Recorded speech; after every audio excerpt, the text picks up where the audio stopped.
practicality, there are things that are simply unacceptable to me as a person who understands the Constitution and who believes in the purity of the doctrine of separation of powers. We that is vested in Parliament to other organs of state.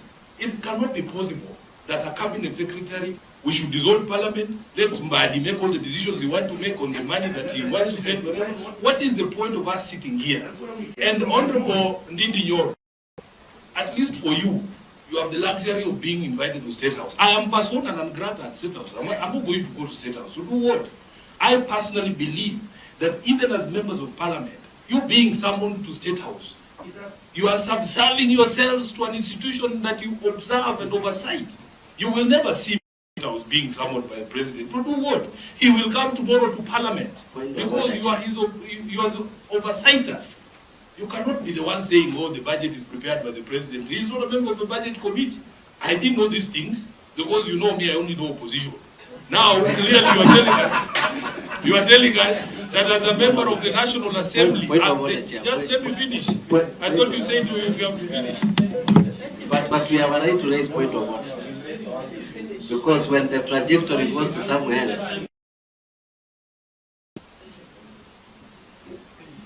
Honorable Chair, you know you are the one who guided us on the rules. That when somebody is on the mic, it could be that because I have never been in government, I don't know this animal called government, I could be ignorant of some of the things that Ndindi is. We have been given the constitutional mandate as Parliament. Let us do our job.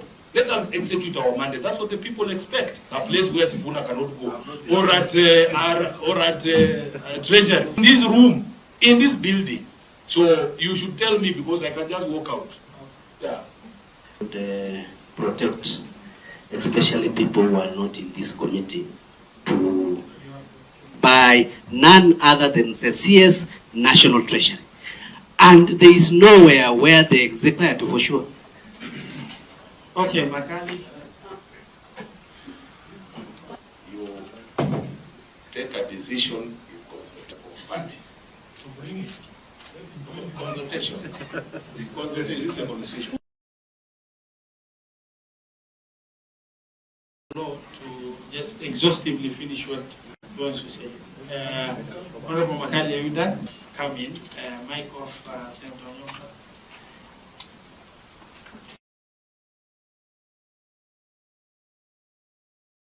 Everything very clear. We have parliamentary mandate as a committee, to be very honest, that in good faith, CS Mbadi should have kept on in matters Parliament. The clear mandate is, we can as well say here, position by Parliament. Mbadi is going to implement all the arms of government, which is not right.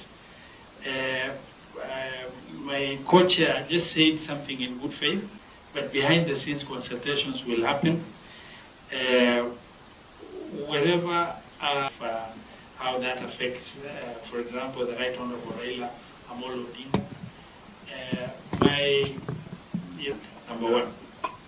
Number two, the last 3 meetings, unfortunately, has been concentrated on core mandate of Ondora, which is the 3 controversial issues that we have, and decide on them, and we move forward. Resumption of consideration of division of. And today, because our time is extremely precious, we have met committee and largely political. Undertones are properly settled. And today, for us to go back to issues that are not before us as the core mandate of this committee. Obviously, and I would like to give my co-chair from agenda number 4 by the clerks taking us through that. Thank you very much. Did come. The undercurrents the chair is talking about are well known to us. We have canvassed enough on that. The issues also attempt to move forward in terms of the legalities around after we. As they say, you can only eat an elephant piece by piece. So I'd rather we don't theorize on the whole. We now go to the real issue around the fee. Belabor now anymore. to the next step, in my opinion. And therefore, any member with, if at all. Yes, Honorable DK. Okay, I think with that guidance, we let the river flow. Where it is going to go is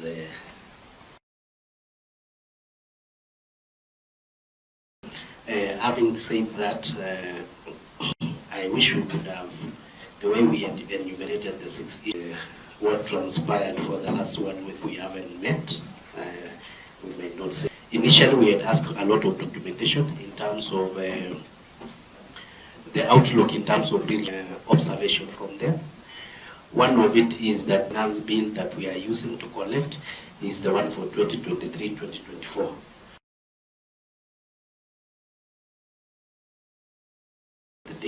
So having come from there, then we go to what happened in the collection for the 2023-2024, and from the data that we have is that it increased around 21 billion. So the counties, Unaongea, this data we were provided. It is, I know you aren't there, but now having the two figures, and given that we are the Finance Act of 2023, and in 2023-2024, the share that had been given was 385 billion. The proposed for before what happened in the to the finance bill for 2024-2025 back to the performance of 2023-2024. In the performance of 2023-2024 will not suffer a lot of losses. Source revenue increased last year, and chances are, if we go with the same trajectory, it is going to increase this year. So the from where I'm sitting, that is the proposal that we should support based on the data that is available. Thank you. The entire justification by national government for why we need to cut the revenue, 80 billion additional.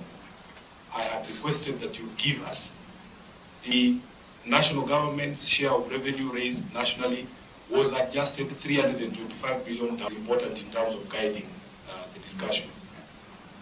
Us who are not here. Before we go to Honorable Mukatana, let's go to Senator Onyonka. I have to pronounce myself chair. I found this thing really interesting. You are keeping 75% of the revenue that government for the executive. How dare you?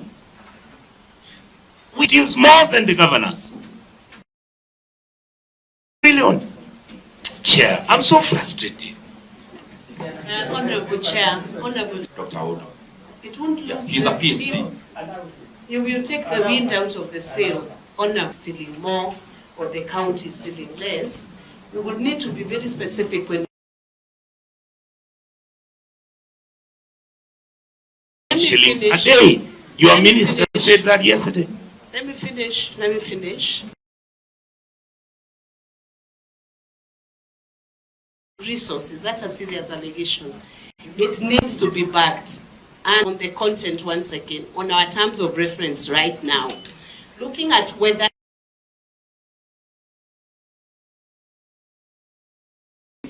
Honorable Chair,